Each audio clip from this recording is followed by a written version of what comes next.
Hey guys, it's Ara and this is vlog number 5. So I'm gonna go straight into answering the next question from vlog number 3. The question was, stress and overwhelming feelings make me want to eat a lot of food fast. Healthy or not so healthy ones? What are some good strategies that you would advise to interrupt this negative trend when facing stress? So it's a great question. Stress, feelings of overwhelm, anxiety, they all cause your body to get knocked out of homeostasis and it activates a fight or flight mode, which is basically a survival mode. And the reason why that happens is because your mind simply thinks that you're in danger, as if you are getting chased by a tiger and you have to run for your life. And yes, in our modern day world where we live, there are no tigers chasing after us. But because your mind cannot differentiate between if you are in actual physical danger or if you're just stressed out. And us as human beings, we have the ability to activate this survival mode just by thought alone. Negative thoughts, being stressed out, feelings of overwhelm, all of that stuff will just immediately activate your body to go into this survival mode. So if you're eating really fast, that is exactly why. Your mind's number one job is to keep you alive as fast as quickly as it can, and it's going to get you to act in ways where you will get to safety. So the first thing that you want to remember is that whatever you eat or don't eat, like or dislike, it's all based off of the pictures and the thoughts that you are installing in your own mind. And so what I mean by that is if you have food that you really, really like, you like that type of food because the thoughts and the pictures that you have in your mind about that food is of a positive one. And the food that you don't like and absolutely hate, that's because the thoughts and the pictures that are in your head about that food is of a negative one.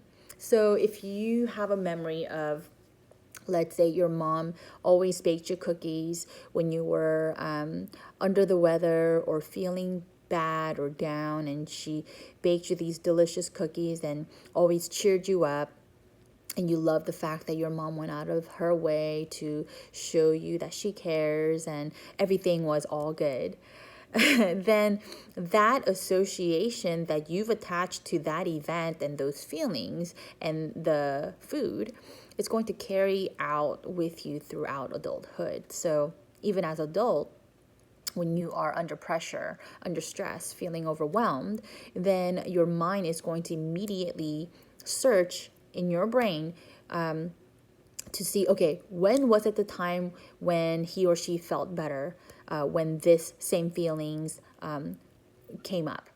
And if you in fact associated cookies with the love of your mom and the way it made you feel, then it's gonna activate your body and your mind to crave that same type of food because you're gonna get the same feelings of that love and connection.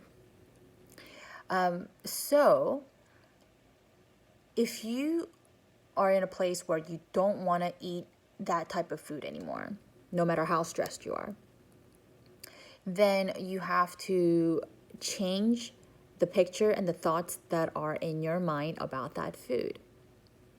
So how do you do that? So let's take the example of cookies again. So just close your eyes, think about those cookies, and think of how much you like those cookies and how it makes you feel. What does it taste like? How's the texture? Do you like the sensation of the chocolate chips melting on your tongue? Do you like the crunchiness or the chewiness of the cookies?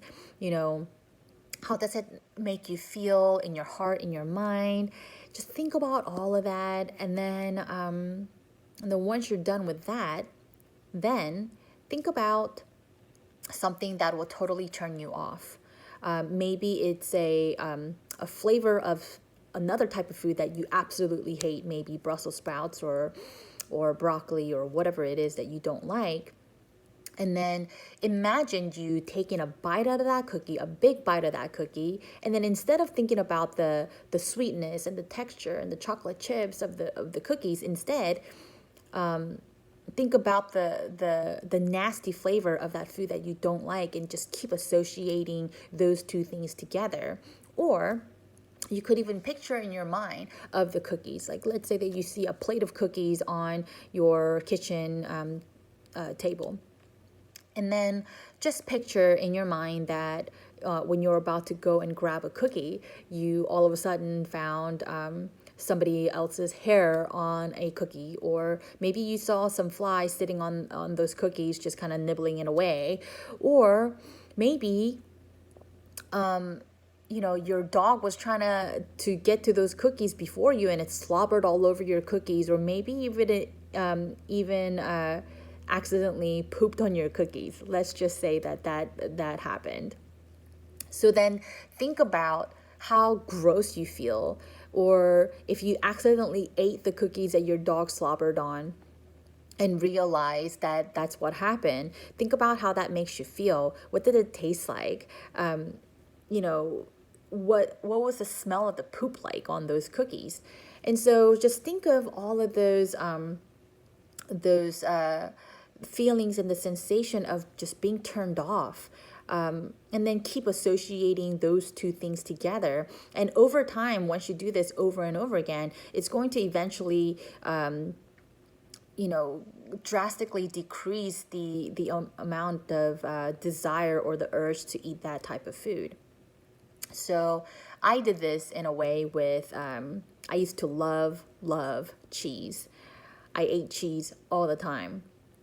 And it was like my go-to food for everything, right? Wine with cheese, sandwich with cheese, pizza, all that stuff, right? And then, once I learned about the way it was made, how it was processed, and what it does to your body, I started to associate cheese with pus, because that's basically what it is. So anytime I see pizza and melted cheese just kind of like oozing out, for me, that reminds me of like goo, phlegm, pus, right? And it just grosses me out. And I have not touched cheese for almost a year, a little bit over a year now. So that's one thing that you can do, and let me know how that works for you. And another thing that you can do is just to stay away from places where it has those types of food that you like on display, like the bakery. Don't go to the grocery store when you're hungry. The food court. And if it just happens to be your own home where you have these food stored in your pantry, in your refrigerator, on your kitchen counter, then what you need to do is just stop from purchasing those things and keeping it in the house. Whatever you have at the house, you're going to give in. So I never keep things like that in my house because I know that I will eventually give in and eat them. Or especially my husband, he will do that too. We do buy snacks for our son, but the snacks that he likes is not something that I like, so it doesn't bother me. So just keeping it away from your surrounding will really, really help for you to stay away from that when you're feeling those negative emotions.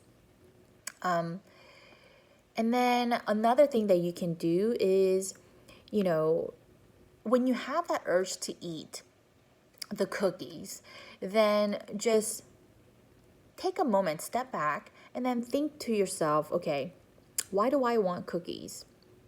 Do I have a positive, great memory in my past about cookies? And if you do, then, ask yourself, okay, when I was a child, my mom making me cookies made me feel better. It tasted great. And it really cheered me up. But as an adult, are cookies really cheering me up? The answer is no. As an adult, we have more options. We have more capabilities to do other things. You can exercise to de-stress yourself. You can watch something funny to, raise your spirits up. Or you could even sit and meditate or read a good book, walk out in the park when the weather is nice, go hug and cuddle with your dog or your cat. I mean, there are so many different things that you can do to de-stress. So, but then as a child, we really didn't have many options, and we were more dependent. So ask yourself, do I want to live as a little child right now, or do I want to be a responsible, mature adult and find better, more beneficial, positive ways to keep my stress under control? And those questions will really help reevaluate yourself and your urges and the reason behind your behavior. And it's going to bring more awareness to why you seek that type of food when you feel a certain way. So anyways, thanks for tuning in, and I will be putting up another video answering the next question. Thank you.